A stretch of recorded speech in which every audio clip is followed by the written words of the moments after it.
It's time now for County-Wide, a special presentation of Yavapai Broadcasting News. Join Paul David and Brad Miller as they talk with our community's leaders, newsmakers, and people in the know. You'll hear about the hot topics that affect all our lives here in Yavapai County. And now, here's today's County-Wide. Welcome to County-Wide. I'm Paul David. Good to have you in studio today, whether you're listening on radio or watching on TV. We're going to talk a little safety about the great outdoors again. We do it every year. I think we may have skipped it last year, but we've had a few search and rescue missions go on where we've had people in the high country have gone out in those frozen roads in the morning and they've gotten stuck now, and we've had a few rescues there. We've had a few people, the weather's been nice, so hiking, and we've had YCSO search and rescue out a few times already this year. So just a quick reminder today with Al Cornell, our guest with Yavapai County Search and Rescue, some of the do's and don'ts as you head out on these hikes, and whether you're just going out the back door for a quick walk or whether you're going into the forest for a decent hike. These are just some of the things you should keep in mind and have with you. Mm-hmm. Hey Al, how are you? Doing fine. Excellent. It's good to see you. Let's first start. I'm going to give you the scenario. It seems like a classic scenario that we hear about all the time. I've got shorts on. Let's say I'm in Sedona. I'm visiting Sedona because that seems to be where most of the rescues happen. I have shorts on. I'm wearing a t-shirt, I got my flip-flops, I'm looking good, feeling good, it's very warm outside. I've got my little bottle of water with me, and I head off at, let's say, 3 o'clock in the afternoon off on a trail, and I plan to be back by 5, but lo and behold, now it's 6 o'clock, and I'm not back yet. I've drank the water. What's the problem here? Okay, well, a number of what I call sins have been violated right off the bat. Okay. First of all, most of those people do not tell somebody what they're doing. They go to a trailhead, they get out of their car, grab their water, and start walking down a trail, and no one knows they're in there. A lot of them are visitors to Phoenix for conferences and things. They'll drive up here, spend an afternoon, try to get in a quickie hike and a dinner, and go back to Phoenix. Mm-hmm. And they'll start walking in at 3 in the afternoon. No one knows they're going in. They're in a rental car. They start in having an idea that, well, this trail's 4 miles long, I can do that in an hour. I'll go to the end of the trail in an hour and I'll come back. Well, our hiking speeds here are about a mile and a half an hour, not 4 miles an hour. You're not in Kansas. And so they'll walk on in, get to the end of the trail, and all of a sudden they discover it's getting dark. And then they don't know what to do. Then it's that now they're an urban creature in a forest environment that they might as well be on Mars. Sure. And a couple things happen. One, they start to panic or they get anxiety. If they have a cell phone, they try to call, and if they're lucky enough, they'll get a call out. But in shirts and a t-shirt and shorts, and let's say it's 75, it'll be down to 45 that night. And most hypothermic deaths actually occur between 40 and 50. Okay. So he's right in the death range. All right. And hypothermia, that's the death of the unprepared. So when we get the call that there's somebody in there calling on a 911, we actually pick up speed, get in there to them, because we know they could die of the hypothermia. Mm-hmm. So first deadly sin is no one knows they're in there. So they're lucky if they have a cell phone that works. Mm-hmm. We rescued one lady from Kansas. She was about 200 meters from no reception on either side of her track. She was in an area that she's just lucky to get some reception. And when we got her out, she said, I don't know why I did this. She said, in Kansas, I walk 4 miles an hour. And I thought I could do that here, and I just ran out of daylight. Why can't you do that here? 55 years old, very lean, wearing t-shirts and a shorts. She was up here from Phoenix, and no one knew she was in there. Why can't you walk 4 miles an hour here? The terrain. You have rocks, you have ups and downs. If you try to walk 4 miles an hour, you'd probably be falling on your face about every 15 minutes. Mm-hmm. And then a lot of people, they enjoy the scenery, and they slow up, and they take pictures, or they explore things, and they get interested in the environment and they lose time. Yeah. So the first deadly sin there is no one knows they're in there. The second one is they overestimate their capabilities. Again, they think they're going to hike 4 miles in an hour, and they're going to need better part of 3 hours. And so, or they overestimate their physical capabilities.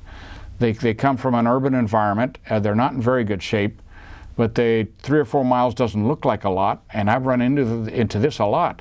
They walk on in and they run out of steam and they can't come back out. And then they sit down and then they run out of daylight. They overestimate their physical capabilities. That's another deadly sin that happens a lot. Another one is, of course, the deadly sin of not knowing the weather. they'll go in there, and not knowing the weather to me also includes temperature. To walk in on an afternoon that's 70 degrees, you should be pretty well alert that it's going to be 30 that night, 35. And yet it just doesn't occur to them, or they're not aware that's going to happen. I think people don't realize also how quickly the weather changes here. Yes. I mean, look at yesterday morning. We woke up with sunny skies, and by early afternoon, cloudy, and it was raining up north, and even some snow fell up It's north. amazing how many of them will go to a trailhead.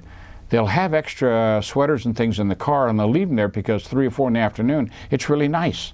They start walking in, 5 o'clock, really nice, 5:30, and then all of a sudden the sun goes below those rocks. And in 15 minutes, it's just like somebody threw you in an ice box. The temperature really drops quickly. And a little bit of wind, a little bit of convection forces, and you just get colder faster. Okay. And of course, they're never dressed in the right thing either.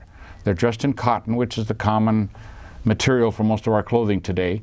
And cotton, and if they're hiking strenuously, they're going to be damp. And they can lose their body heat 25 times or more faster than if they were naked out there. Wow. Oh yeah, cotton's a killer. Okay. Cotton's a killer. So am I supposed to, am I getting that I should be wearing, what should I be wearing then in the summer months? Because I was thinking cotton would be the right thing to wear because it breathes during the day. Well, in the summer months it's great because you're hiking in very hot weather, and it helps evaporative cooling of your body. Okay. But in the wintertime, you don't want that. You don't want that evaporative cooling because it's taking body heat away. So dress to the What you want is season. to keep the heat in. Okay. That's why you like to see polypropylene, polyesters, things like that. Smart wool is an excellent thing to wear. Those things will retain 80% of your body heat completely wet. You can dunk a polypropylene t-shirt in water, put it on, and it'll still retain 80% of your body heat. Okay, that's they're amazing. wonderful products. And polypropylene is very cheap. It's made out of recycled pop bottles, plastic bottles, yeah. Another deadly sin to me is not carrying anything with you.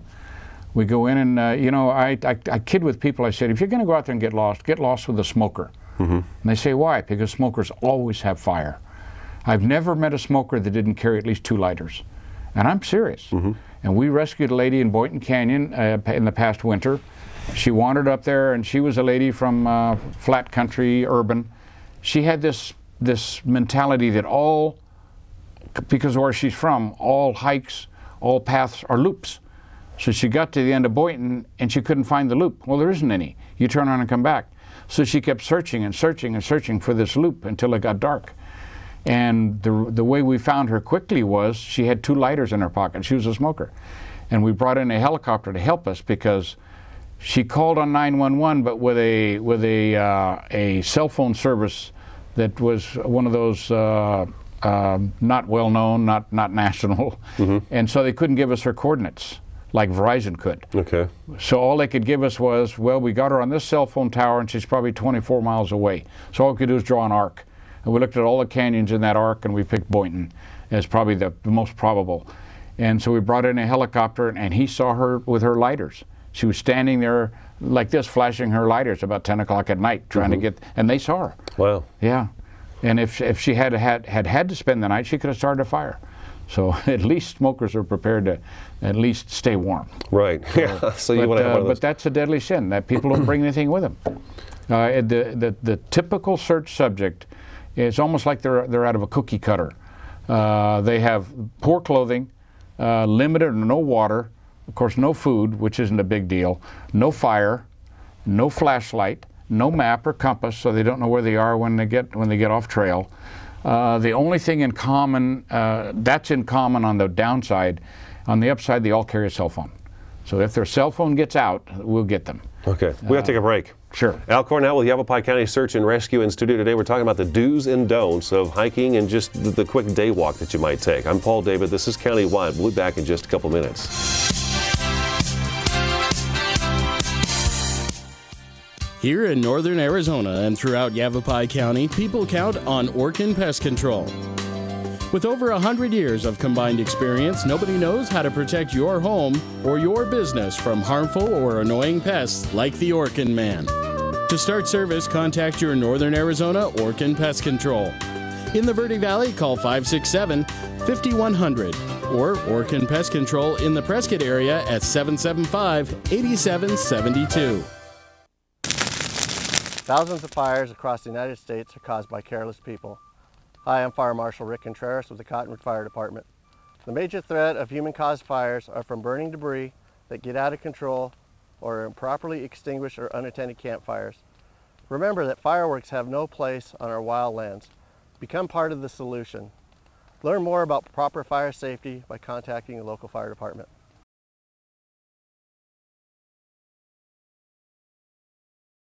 Packers. Viking. Packers. Viking. Viking. Red state. Blue state. Vegan. Carnivore. We come from different places. Uptown.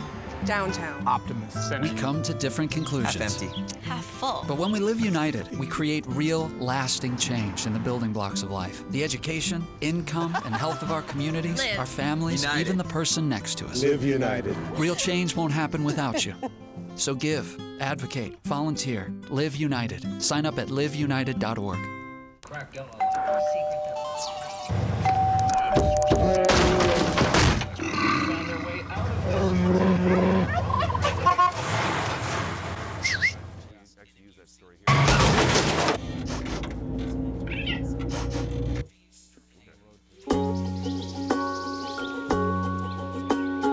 Getting closer to nature can get you closer to your family. Go to discovertheforest.org.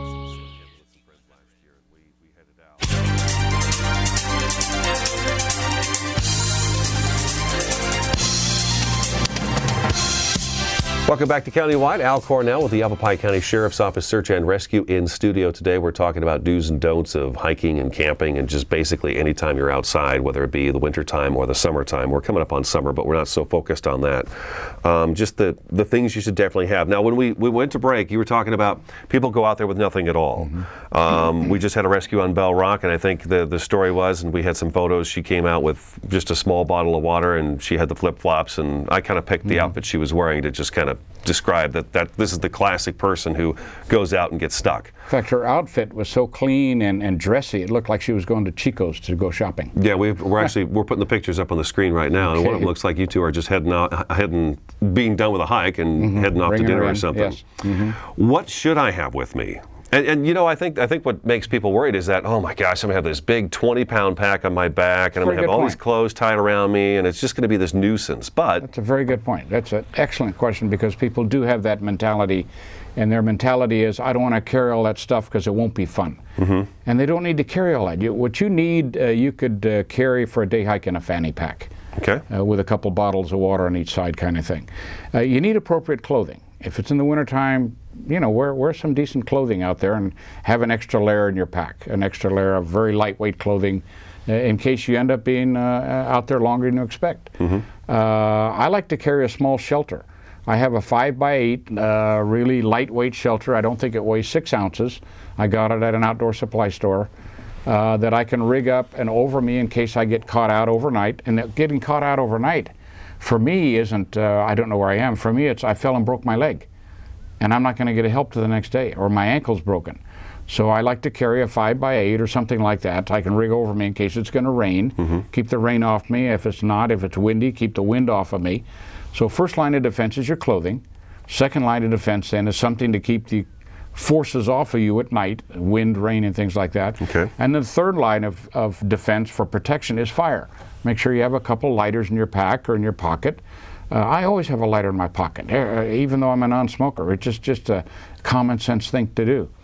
And lighters are easy to work. It doesn't take brain surgery to use one. So right now I'm talking about thermal regulation of your body. Good clothing, shelter to keep the forces off you at night for the night. Is not going to be comfortable, but I've never found anyone that died of comfort. They died because they didn't have the other things. They died of hypothermia. And then a nice fire in front of you would be great, and it'll keep you alive. And then to be able to do those things, it'd be nice to have a knife, small knife in your pack. It doesn't have to be a big, huge hunting Should I get a knife. John J. Rambo special, or no? No. You can go to Walmart, and there's a knife on sale in Walmart. From the tang all the way to the blade is one solid piece in a little sheath for $10. And it's an excellent survival knife. I carry one in my pack. Okay. And some cordage, some parachute cord or some nylon cord, 40, 50 feet. Then you can do all kinds of things, rigging shelters and things like that. Then you like to have a first aid kit of some kind that's for you. You'd be surprised how many times we go out, search for people, who find them, and they're on insulin, and they didn't bring any with them. Oh. So bring your meds with you, and maybe a few Band-Aids and maybe something to remove slivers. We've got a lot of sticky things here. Yeah, it's nice to have tweezers, kind of thing. Of course, water is a key element. Bring enough water for the situation.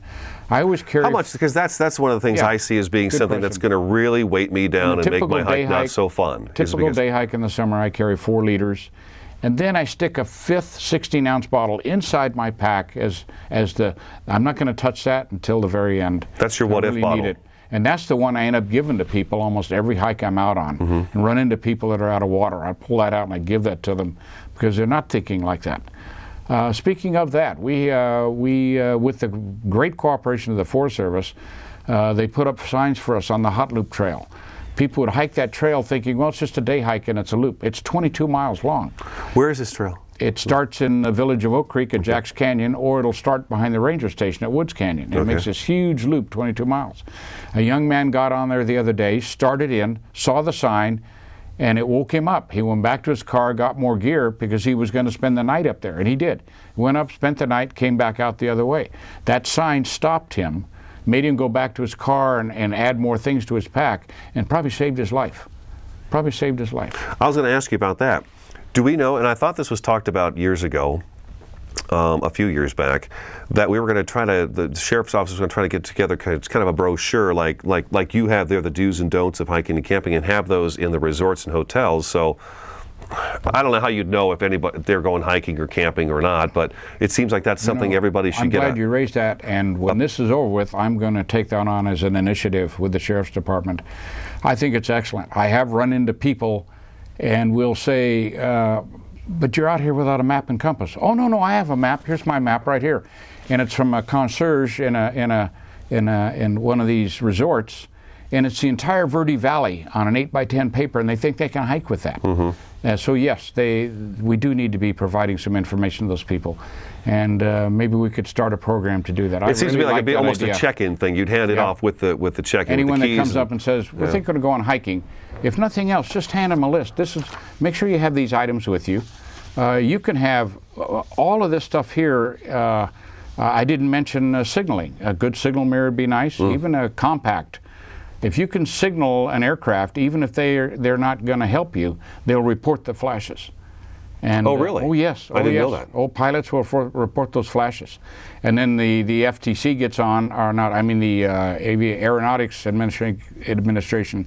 Then they start checking with the counties. Do you have a search going on? Are you missing anybody?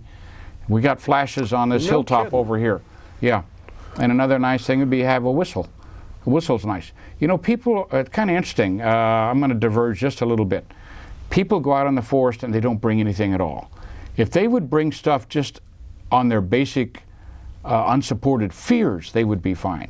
People fear darkness, they fear animals, they fear being cut off from the outside world, and they fear suffering. If they fear animals, be able to start a fire, have a flashlight. That scares animals away, and a whistle would do the same thing. If they're afraid of darkness, again, have a fire and a flashlight. If they're afraid of being isolated, then have a map, and so you stay close to the trail. As long as you're on a trail, you're connected to society. And have a cell phone. A cell phone keeps you connected to the real world.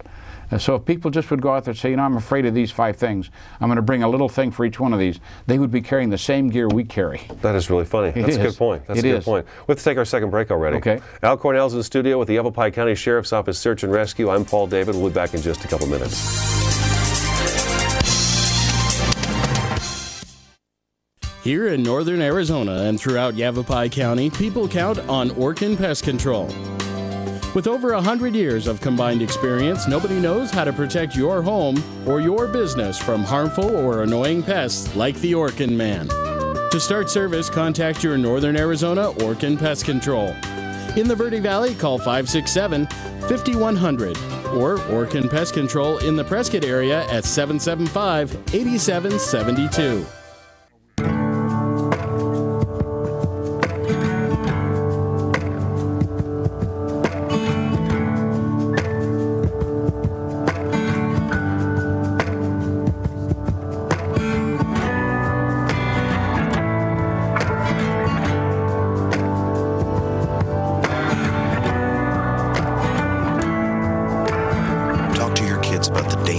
prescription drug abuse. The partnership at drugfree.org.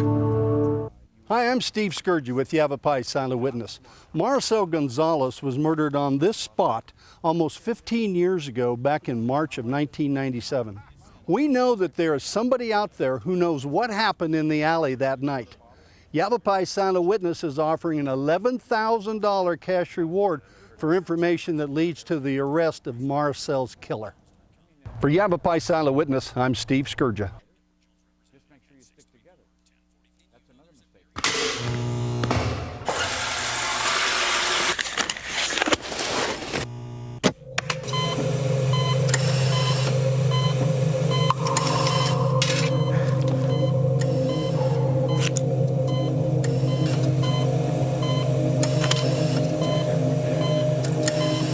Every year, 2 million kids play doctor by taking pills not prescribed to them.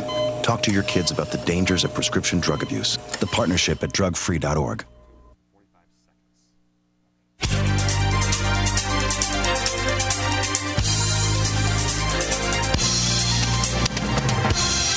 Welcome back to Countywide. We've got just a couple minutes left in the program. Yavapai County Sheriff's Office Search and Rescue's Al Cornell in studio. We've been talking about the do's and don'ts if you're camping and you're hiking as we get ready for the warmer months ahead. We've talked about a lot of stuff. We're cramming it in here, but one thing I've always heard is that panic is a killer. Yes. So definitely. What should I do if I'm out there? I'm lost. I know I'm lost. I'm not going to get back. I've tried to find the trail for a little while now. It's getting dark. It's already dark. What do I do? Yeah. What don't I do? Good question. The first thing is that everyone needs to realize that you will enter this fight or flight type reaction in your body. Your adrenaline, all the chemicals in your body will start to change. You get very anxious. If you know what's going to happen, it doesn't reach the panic level. When it reaches the panic level, or for people that don't realize this is going to happen, they get up on some place, they get lost. And then they literally lose it. They literally lose it. We had a man on Bear Mountain. They put me on a cell phone with him, and he had a compass. And I said, "Do you see your compass?" He said, "Yes." I said, "Do you see the south needle on your compass?" He said, "Yes." I said, "If you go the direction of that south needle for about 30 minutes, you're going to hit a ledge, and you're going to see your car in the parking lot." And he just started mumbling, "I can't do that. I can't do that. I can't do that." Just like that. And I said, "Well, sit down." I could tell he'd lost it. I said, "Just sit down. I'll get a team who will come up and get you." Another guy we rescued in the middle of the night, all he could do was mumble. He was in a chaotic state. He was just staring into space when we got to him. And he stumbled and mumbled all the way out to the trailhead, to the deputy, because he had been in such a panic that he just locked up. If you know you're going to have the panic, then you know it's going to happen. And you say, "All right, I expect that to happen," and then you deal with it. But it's a very insidious thing. Now, how do you stop that? If you carry a few items with you and you know how to use them, you'd be amazed how when you enter those situations, yeah, your anxiety level goes up, but you immediately think, well, I've got these items. I've got a lighter, and I've got a couple garbage bags for shelter, and I've got a whistle and a mirror and a flashlight. I can deal with the night. I can start a fire. I'll be all right for the night until somebody finds me tomorrow. Your anxiety will raise, but you won't panic because you know how to deal with it. It's kind of interesting. People that carry gear with them, we're never searching for them.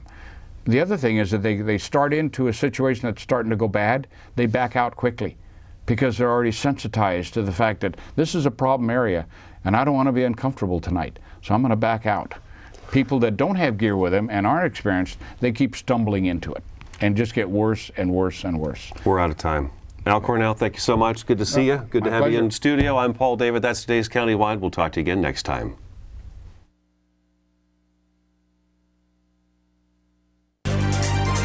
This has been Countywide, a special presentation of Yavapai Broadcasting News.